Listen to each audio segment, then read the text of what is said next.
There are developments in the story that we've been playing out for quite some time of a St. Louis couple, Mark and Patricia McCloskey. In June, you remember, hundreds of BLM activists stormed onto their property where they were having dinner. The McCloskey say they threatened their lives. Well, today, a grand jury in St. Louis indicted the McCloskeys, not the mob, the McCloskeys, on charges of unlawful use of a weapon, which they brandished, and tampering with evidence. McCloskey's attorney is accusing prosecutors of tampering with the evidence, one of the McCloskey's weapons, in order to support those charges. What exactly is going on here? It seems like upside down world.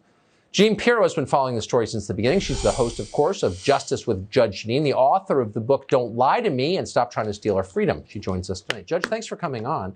So you'd think if a group of people come onto your property and threaten your life, they'd be the ones indicted, but the McCloskeys were indicted. How does that work?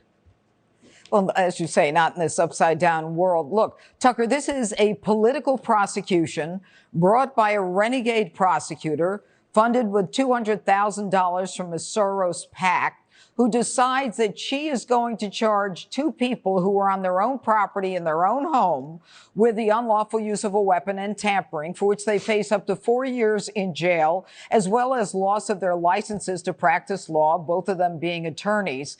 And, you know, if you can just imagine, Tucker, that it's Sunday afternoon or Sunday evening, you're about to have a barbecue with your wife, and then you hear a crowd, and all of a sudden the security gate to your area is knocked down. You call 911, there's no response. You call the police, there's no response. The security guard is nowhere to be found. You know, what are you going to do? There is a column of people, not a few protesters, a column of people. And my source tells me, who has access to the beginning of this protest by these so-called peaceful protesters, and they're everything but that they were brandishing weapons themselves, that they were armed, that they were threatening the family. But of course, what the media goes to is only that part that implicates in some way the McCloskeys. But make no mistake, these people were threatening to burn the home, to move into the home, to kill the McCloskeys. They had no other choice, and they had the right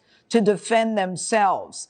And in the end, based upon what happened here, the indictment of these two is a total shock and a violation, I think, of their constitutional rights. It's backwards. But the Soros-backed prosecutor is sending a very clear message to the rest of us, which is submit. You don't have a right to defend yourself or your property from the mob. That's what they're telling the country.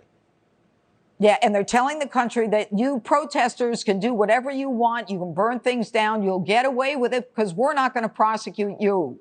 We are finding prosecutors who are pro-criminal and anti-law enforcement. And that is an upside down world. Yeah. Where's this going? We should all think about that. Judge Jeanine, great to see you tonight. Thank you so much. Thank you.